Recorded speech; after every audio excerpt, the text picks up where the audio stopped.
Hello, welcome to what was formerly Power Rankings, but is now playoff recap for Season 8.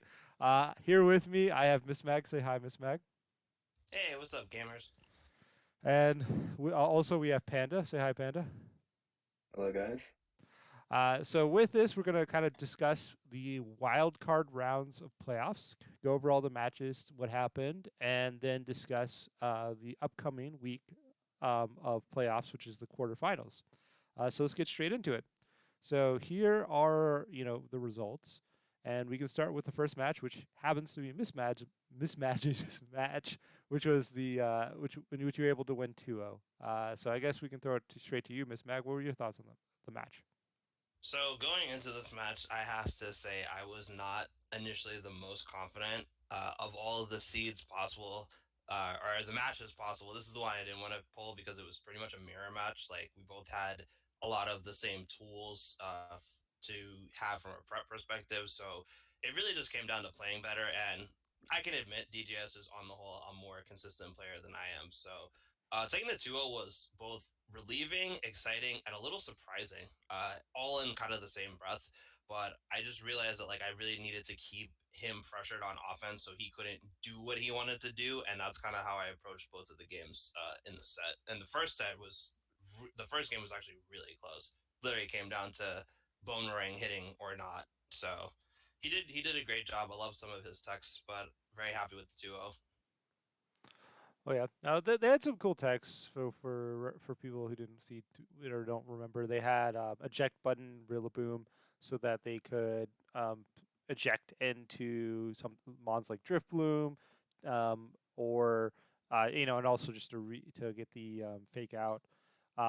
They had Glare on the Heliolisk, and the Heliolisk just was a monster at spreading statuses the entirety of both games. So like I think they ended up getting 5 statuses over the 2 games. Um, and other than that, like a bulky heat ran with body press, with I think it was the ability or with the plan to baton pass, special attack, special defense, and defense boosts from the Calm Mind Drifloom to the Heat Ran. So definitely some cool sets. So what were your thoughts on the set, Panda? Um, yeah, you basically kind of said what I thought. I thought most interesting part was the amount of kind of creative sets that especially TGS had. Like one thing in particular was like I believe the Heatran was Sugarberry, and since it's Bonering Marowak, it was 11. But I was wondering with the baton pass, like you said, if it would have lived because that's some pretty interesting tech. And just like the whole glare spam was pretty annoying, but Miss Mag was able to go through because we don't take those here, and yeah, there's all around a pretty good match. Also, the Marowak put in a lot of work, especially when you have a Scrafty and Rillaboom and other things that really annoy it. Marowak was able to position himself pretty well. Well, Miss Mag was able to position it pretty well, and I was really impressed by making it work with all that things kind of really hurt it. So yeah, that's what I thought. Well, yeah, the one thing about this match is it definitely went a lot differently than what I was expecting. I was expecting the match to be a lot more, like like it was a lot, felt like it was a lot more switch, going to be a lot more switch oriented, a lot more like position oriented, but there was not as much switching. It was more status and hitting, trying to hit moves, and it was definitely went different than I was expecting. But in Miss Mac, I think you played quite well.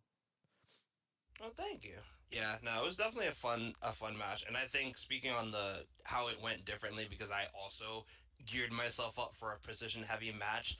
I think one of the interesting pieces of tech that he brought regarding that was the eject button Rillaboom because he was able to get some of that positioning he wanted without having to conserve a turn to do it through either switching manually or using like a pivot move.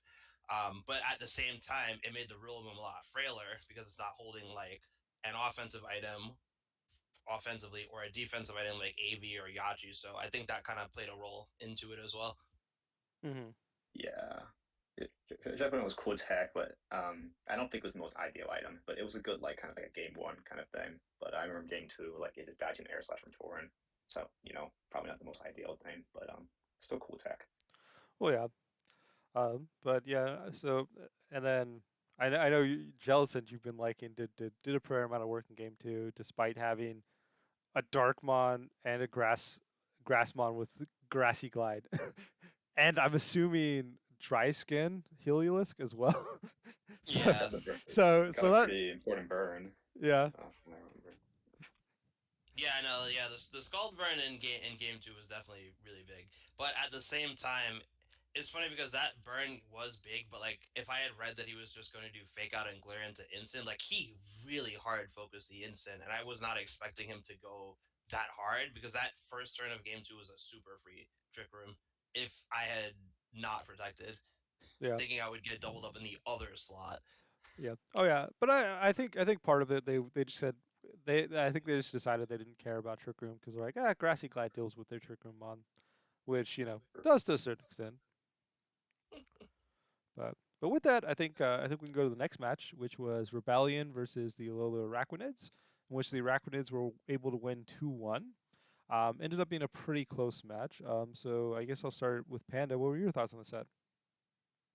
Um, yeah, this one was hard to watch in some parts. I know like there was quite a bit of RNG from what I remembered, and especially with Lucian having the Mono Kanto team, and we know that he doesn't really like psychic types or dark types, and so he really tried to kind of put himself in the best position here, and he wasn't awarded in some scenarios because I believe there were some big crits, big flinches, and some really big paras. The Togedemaru was just really annoying for him, to be honest. It was just Togedemaru plus the Goldtress was just uh, you know that combo was a lot for Lucian, and yeah, I mean it was still an overall good showing for everyone, but you know it's always unfortunate to have that RNG sometimes, you know. hmm So what were your thoughts on the set, Miss Mag? Yeah, I kind of agree in some ways with Panda. It definitely was a very hacksy set, and if you've been following the sort of the underlying narrative of the VDL for a few seasons, Lucy is usually on the dishing out end of this. So I have to admit, from a narrative perspective, I found this a little amusing for him that he is actually the one getting, shall we say, out hacked for a change, especially on the back of his previous season.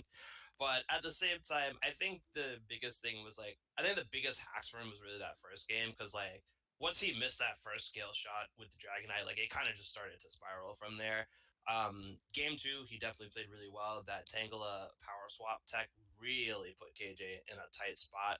And then game three, I think he tried to position himself well, but like it just came down to this unfortunate end game where like you have Chinchino and full health Gold Trace with like paralyzed Dragonite and Tangela, and even if you break through the para, like you can't KO the spread move, so you're gonna basically rage powder to get out of triple axle, but then you're still gonna die to a spread move. So it just kind of was like he just got boxed in basically. So I hate to be the one to say this, Lucian, you're not here, but I don't think it was that hacksy of a set. I think that set had actually less hacks, like they had less bad luck than they should have. Um, Mm, Lucian, I think ended up getting 10 Mons paralyzed over 2 games. I mean over 3 games. I think they only had one full para, if I recall correctly, right. maybe two.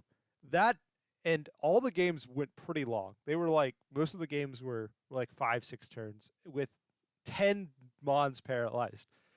There's You're statistically going to get bad luck when you get that many Mons paralyzed.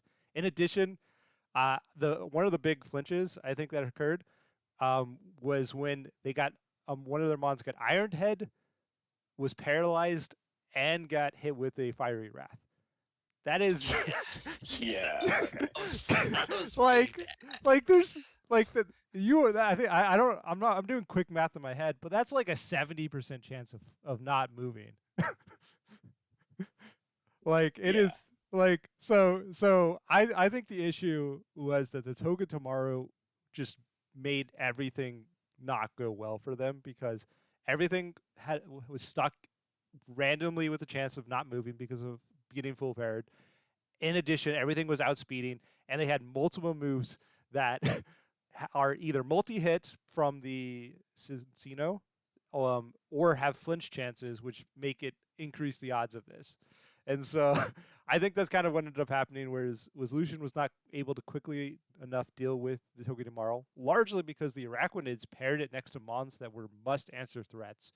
And so I think it was definitely good strategy of running the Nuzzle, running it next to really hyper offensive Mons that were really threatening to the Mons in front of them. And so they couldn't deal with the Togedemaru because it was the minor threat, and they just had to accept the Nuzzles. But the Nuzzles just then made everything so awkward and made everything, all this variance come into play. And though they got some bad variance, I think they were destined to get bad variance with how many times how many Mons got paralyzed. Um, but also, I do think there were some cool sets. I'm going to say this before we sign off. I did really like the agility uh, Dickers V. That was fun, getting that +2 speed, and I really like the power swap Tangela to punish nasty plot. Yeah, the nasty plot Moltres, getting it from +2 to -2. I think that was really cool sets. So any thoughts on any thoughts from either of you before we move on to the next match? Um, I thought I don't think I've ever seen the Chino put in that much work too.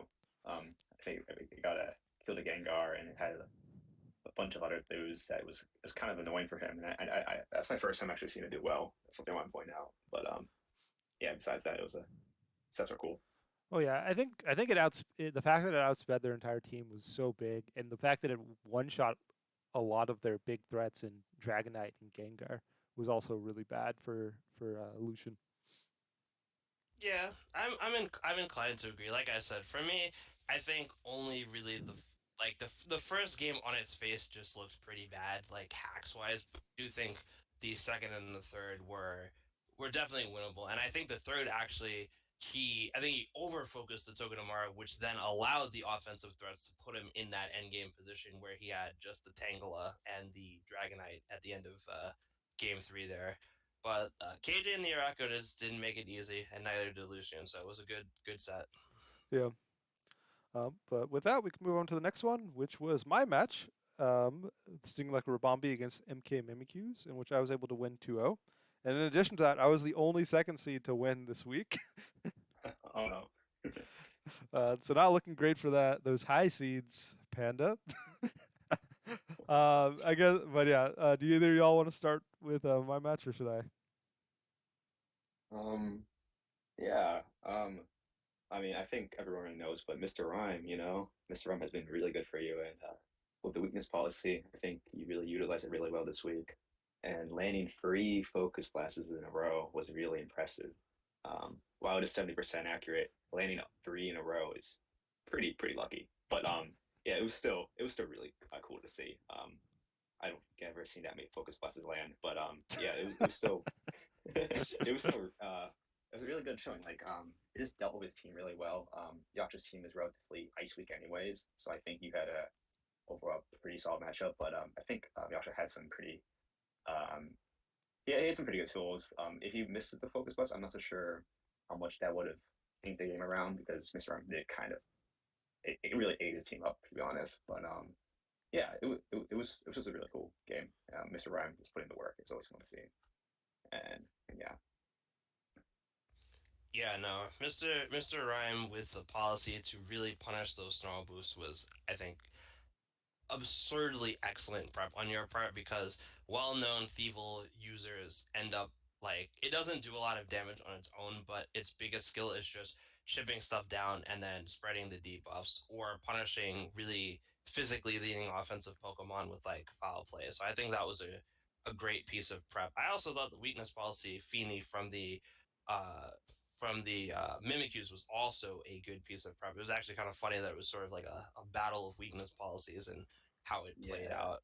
I do think that part of the problem with the Mimikyus in this matchup is just some of their best support and pivot pieces are unfortunately weak to ice, so it kind of handicapped them just a bit versus your mono ice squad. Like things like the Naganadel and the Thunderous and even the Sigilif, which would have been their only Trick Room center. Uh, you know, not being able to feel comfortable enough to bring those pieces, I think, put them in a weird place with regards to like speed control outside of Unburdened Evil. Yeah. Well, yeah, I definitely think that's the big thing. I think one of the things I noticed a little bit too late, is like they ended up bringing Thievel was their only mon they ended up bringing that was faster than my Darmanitan, which is not even the most fast mon. It's it's a 95 base speed mon, and that's only if they activate their own burn policy. So that they definitely didn't have the best speed in that aspect. So like but I think a big thing that ended up happening in the set, both game one and game two, was that I think that the Mimikyus ended up having a lot of protects that they clicked that I ended up not targeting that mon, and that ended up punishing them greatly. I know game game one, when my Mr. Rhyme with the weakness policy got the sweep. The reason why I got the sweep was because Aegislash King Shield, and I doubled up into the Avalog and got the kill. And then they double King Shield. So they went for the double, got the double, but I doubled up into the Stoutland that turn and got the kill. And and then I think similar things happened in game three. And so I think that was kind of one of the big things, is they kind of made some protects that either, didn't work out and ended up, giving me massive momentum. And other than that, I think my speed control was definitely a big deal. I think game two, I definitely I probably should have switched out a little bit earlier, to get a little bit more offensive pressure. Because I kind of just stayed on the field with Aurora Bell being set up and just letting Tapu Fini chip my team a little bbit, while I didn't do much damage because neither of my mons in the field were threatening too much. And so I definitely think I probably could have done a little bit more of that. But the game kind of that game kind of came down a little bit more to more grindy game that was very close in the end. Any other thoughts on the set before I move on? Just kind of adding on back to like the Mr. Ryerman, the Feeney overcoming weakness policy, I think was really cool, and the fact that it's like we're a series 10 format with no max. It's not really every day you see double weakness policy, so I thought that was cool too. Um, yeah.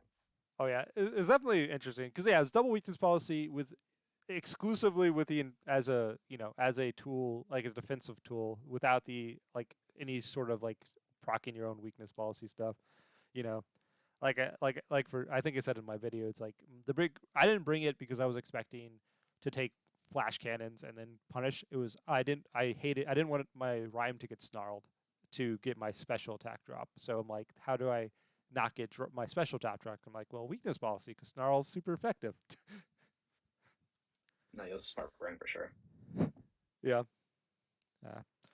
So with that, we can move on to the next match, I think, which is the Lake Erie Wishy-Washis versus the Bristol Bewares, where the Bewares were able to win. Um, so what were your all's thoughts on the set? Um, yeah, so I helped Hippo prep for this, so it was interesting, and I think the main thing that kind of threw us off was or him up and me too. There's no Hatterene. I believe in your last PRs you talked about how Hatterene was really good versus him, and he decided to go super fast, and the Hitmonlee and Lycanroc monsters like that were putting in a lot of a lot of trouble for Hippo, but I think the cool thing was that I know all season he wanted to make the Tomoe work, and it really did shine game one. I think he got the 4-0 Mm-hmm. with Tomoe game one, so that was really cool to see. And I think he told me game two there was some misplays he did that kind of ruined him out his chances a bit. But I know the Lycanroc bring was really threw him off, and that kind of messed up the game a little bit. So adjusting to that when you prep for something else is kind of hard sometimes. So I understand, but it's still really cool. Scarf Like and Rock put in a lot of work, I know, and the Hitmonlee, of course. But yeah, Miss Mac? Well, I gotta say, after watching both this match and the match he did versus you, Batista, I guess I can't clown that Lycanroc anymore. It's been putting in a pretty good amount of work. I wasn't a fan of it, and I've been open during these PRs about how much I thought that was a bad trade. If you're listening, Trey, don't listen to me. You've proven to me that it's actually been putting in the work. Those no guard stone edges are no joke, and you slapping a focus band, a choice scarf is a very different item on it to kind of pressure in the back or in the front has definitely gone heavy with supporting your team. As far as the match itself, I agree. I saw a lot of that, uh, sort of that moment where you're just realizing, like, wow, something you prep for is just not here. Like, well, how do I adjust? Like, just a little bit of the tunnel vision. I noticed it especially during game one, which is funny because that was the one where he actually won, and I think it just gave Troy the ability to sort of, or the B-wares to just kind of adjust accordingly. But yeah, it was a very intense set. I think of all the matchups this week, I would say it was probably one of the ones that there was like not like it was looking a lot more 50-50 on its face. So it was interesting to see how it actually played out. Well, yeah, I think one of the like I'd say the two big things that the Bewares had that I think that ended up letting them get the set was one. I felt like they had the speed control almost the entire time, despite the fact that the Wishy Washies had Tailwind. It somehow felt like the Beavers are always outspeeding them. Um, and so that was definitely like an interesting situation where that just the unburdened boost on the Hitmonlee and the scarf on the Lycan Rock. I think one of the big issues with it was I think the unburdened Hitmonlee ended up outspeeding I think their entire team under Tailwind, which was definitely Everyone is a really monster. yeah. So that was definitely a really big issue I think for the Wishy Washies. And then the other big thing was turn one of game two and game three. The Wishy Washies just had a terrible turn. I know game one, I think they ended up going protect Poltegeist into a Mon, and the Mon switched into Indeedee, so they did no Um, damage, and the Decidueye ended up taking like 80% from that turn too. Um, and then game one of game three, or turn one of game three, my bad. Uh, I think they ended up leading Crustle, going for the wide guard, and them not clicking wide, or not them not doing a spread move at all, and ended up losing a lot of tempo from that. And I think those are kind of the big turns that ended up making like the match get like the Bewares get massive momentum going into the rest of the set, and then also just like the Luxray and the Lycan Rock and the NDD and the Hitmonlee just kind of all did really good work. Uh, and any other thoughts? Yeah, no, I think both coaches they had a solid set. Bewares just came out on top. I also really want to say that I liked how they pressured the Togekiss in game three in particular because I remember when I was watching this, I was like, wait, Hippo's got this. Like it's just one like it's just about whether or not you can survive a close combat from Hitmonlee. Spoilers, you can't. But then I was like, wait, there's a whole Luxray in the back. Yeah, now this is kind of done. But it was like the Togekiss was so I feel like so frayed between trying to go for protect so it didn't get poison jabbed and trying to get off chip damage so that the Hitmonlee actually went down. Like it was a really good pin from the Bewares. I gotta say that much. Yeah. Well, yeah, and like I know at some point, like the in game three, the Wishy Washies had to like switch out a couple times, and they were just in the situation where they had no switch ins, no Mons outsped, and all they could do is just like let their Mons die. They're just kind of just. I think it was like they had three Mons left, and I'm like, yeah, it's impossible for them to win because everything outsped them and killed it. Yeah, it just it's just tough sometimes, you know. Yeah. But with that, that was our play our wild card round of the playoffs where we got three wild card teams advancing and then the 1 second seed. And with that, we can talk about the upcoming week, which is the quarterfinals, or top eight, whatever you want to call it. With that, here are the matches.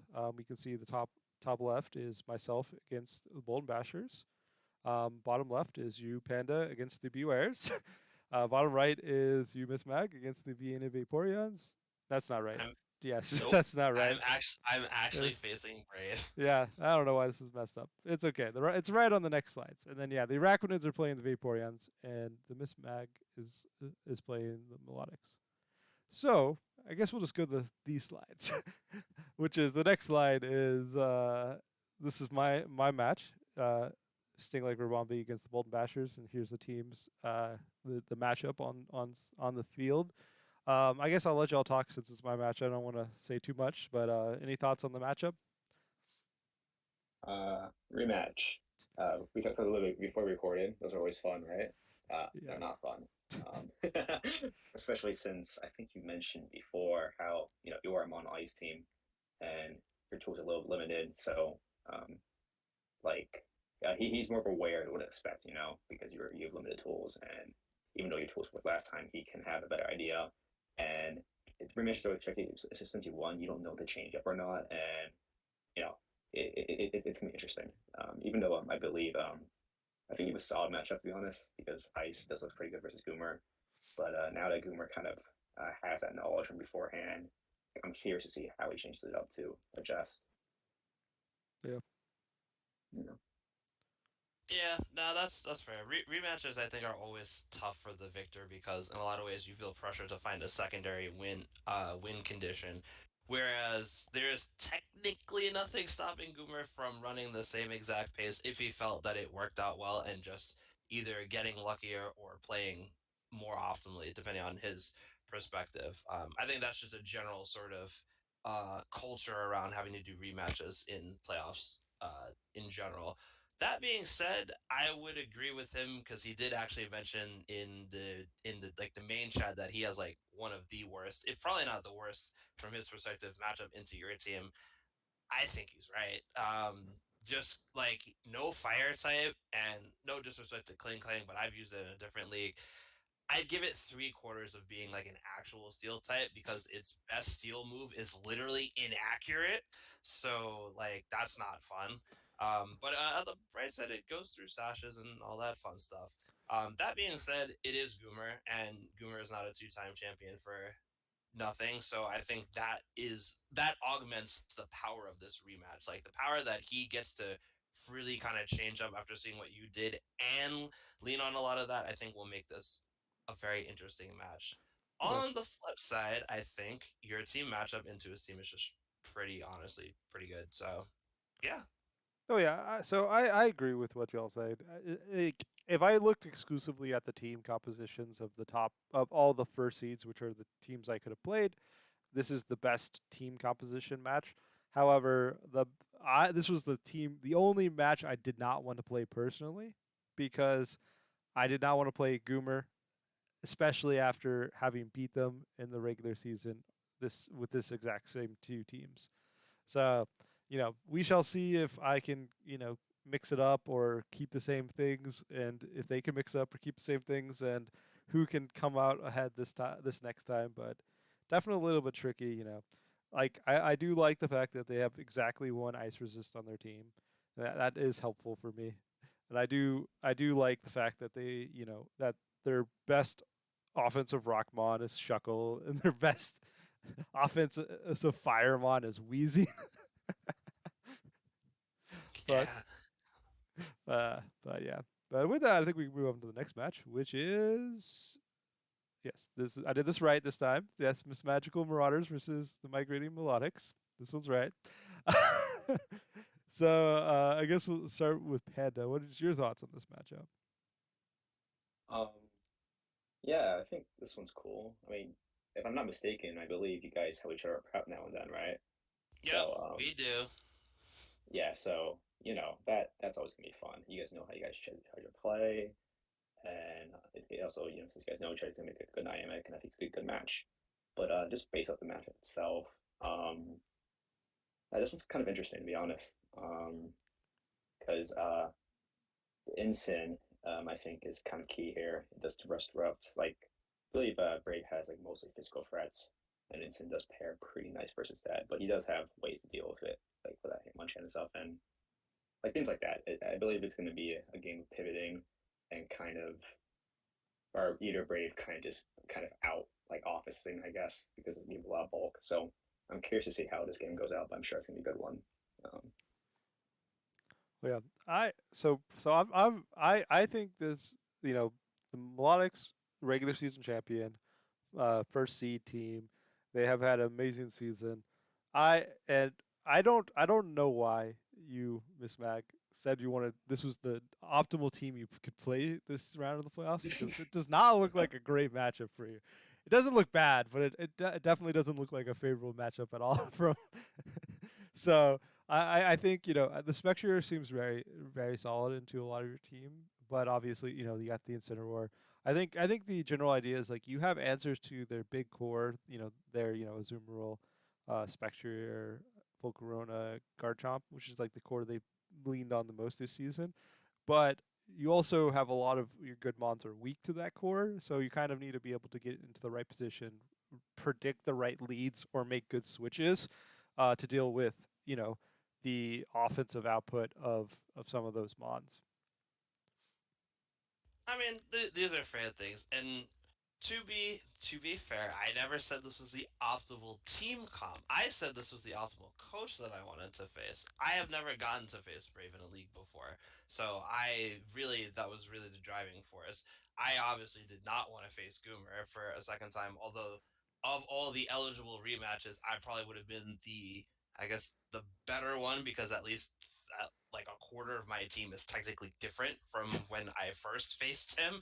So like it's not technically a true rematch. Like the adjusted trades I made since then do actually affect that matchup differently.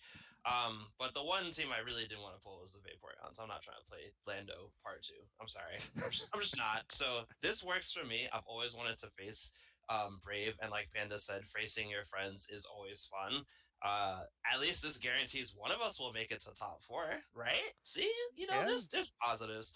As far as the matchup itself, I think that I agree. I don't think the matchup is bad. I think it's almost like it's basically like the last matchup versus DGS, which is the one I didn't want to pull in that round. But I realized that like that round I was not confident in that matchup, and I pulled out a pretty strong victory. I think this is another 50-50 match where it's like we have answers to each other's things, so it really comes down to how we play the game. It's not even so much about the prep in per se, like, getting caught off guard. I think it's just about like how the match will come down to like who leads well, who's kind of the aggressor, all of those factors. Because like on its face, like the speed tiers are kind of, I would say they're pretty reasonable for both teams. Like we have a strong trick room mode each, we have a strong fast mode each. The real only difference is he has redirection and I don't. That's like one of like the, I guess, the bigger focuses, and obviously his fake out mon is immune to being faked out, so that's nice too. But yeah, I'm looking forward to taking on a good buddy, and I think this will be a good match. I'm really excited for this one. I think most of us are. It should be fun. But with that, I guess we can move on to the next match, which is the Raccoonids versus the Vieno Vaporeons. So what are y'all thoughts on the set matchup? Yeah, I'll throw it to Panda first because yeah, Okay, yeah.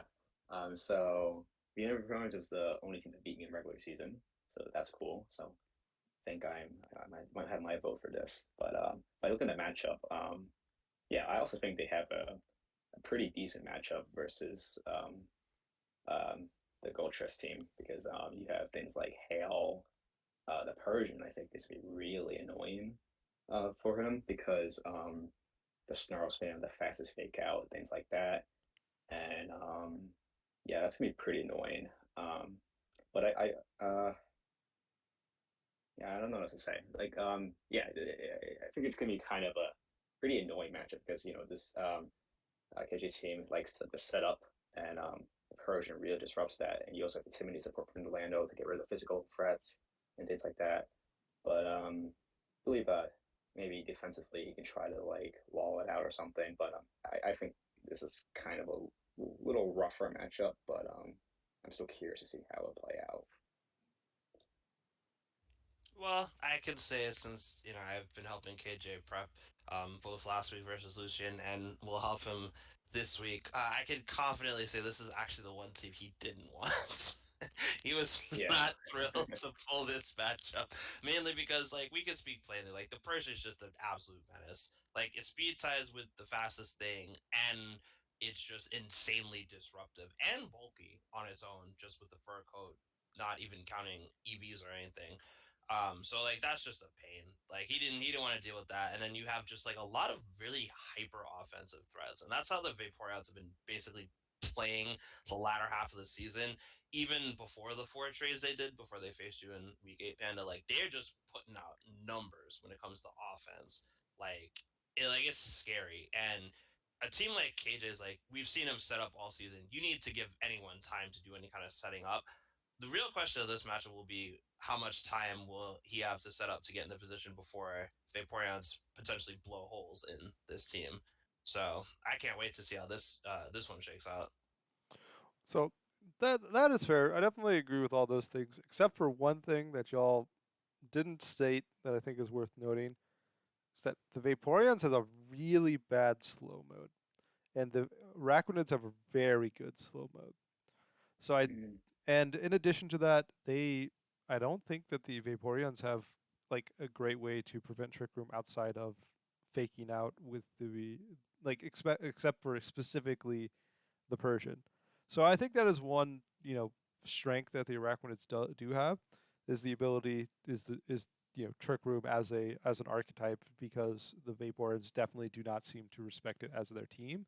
And in addition, the Vaporeons have a lot of pretty frail mons outside of like they have a lot of like mons that are frail on one side or have 4 times weaknesses. Um, and so I definitely think that if the Araquanids are able to get speed control, um, either with that or just having faster mons with like Scarf, that they can definitely break holes into the Vaporeons. But I do agree that the Vaporeons do have a lot of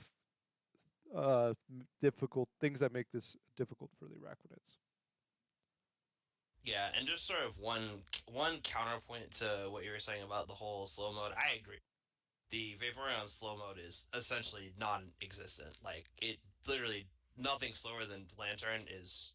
It's just that's not happening. Like you're not functioning yeah. well in Trick Room, but they do actually have access to Imprison Trick Room, which is something that the Araquanids will have to contend with before they can kind of get rolling. Mm. Yeah, but yeah. So any other thoughts on the set before we move to the final match or final set? Nah, I think we've pretty much covered it all. Uh, Yeah, I'm good. so with that, we go to the final match, which is the Bewares versus the Pangorials. Um, I guess me and Miss Mag can start and let you finish off. So Miss Mag, what are your thoughts on the set? Let's go, man! Bear brawl. This is gonna be the battle of best bear. That's what this. That's what this week is. As far as like the matchup, this one's really interesting because Panda has this nice little core with the sand mode, the TR mode, the fast mode, and like Troy he doesn't have like a weather abuser, but like we've seen the Vulpix put in a little bit of work to support that Entei. He's got his own sort of little fast mode with the unburdened stuff. He's got a solid TR mode. Both y'all have intimidate.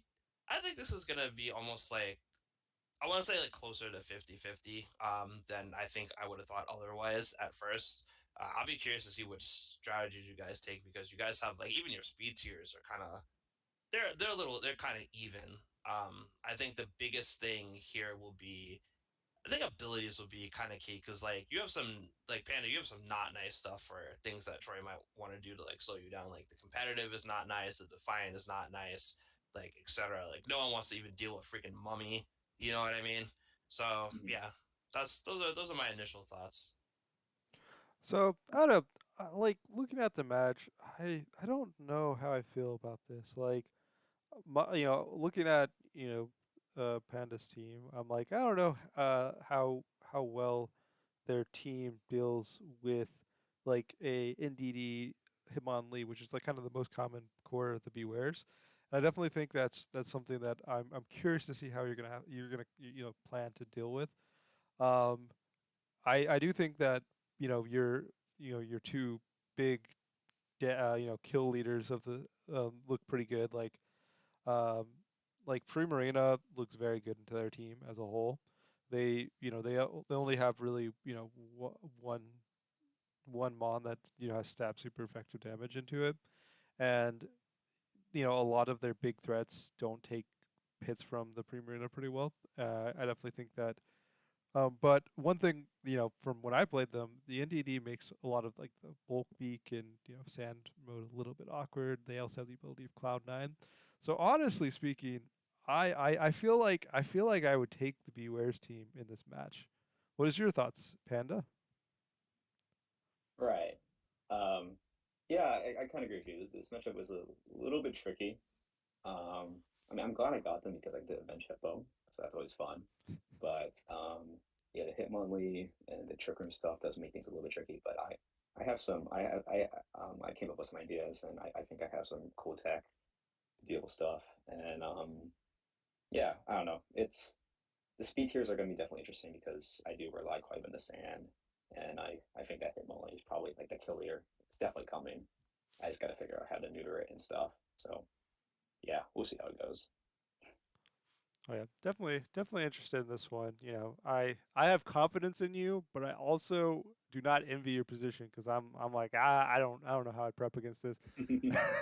like like I said, I dealt with this team not too long ago, and I had I have sand mode as well. I have a little bit of a trick room mode as well, and I had some struggles, but I also see some strengths that your team and obviously your skills. So, any other thoughts on this match or any other match before we close off, y'all? Yeah, I just want to say I think first off, congratulations to everyone that made top eight. But also, I think this is gonna be a real full of games across the board. I think there's gonna be some nice things that we see from different coaches and different play styles, both with the one rematch and the three other games that we have coming up. Well, looking great. Panda? um, yeah, I think it'd be an exciting game. I also like the fact that three wild cards made it and only one second seed is pretty interesting. But yeah, congrats to everyone who made it. Yeah. Yeah. Well, with that, I think that's all we have for y'all. I hope y'all enjoyed our little discussion and our talk about this next week's playoffs and last week's playoffs matches. Hopefully, y'all enjoyed this. Thank you for watching, and we will talk about this, this upcoming week next week. Um, See y'all next time.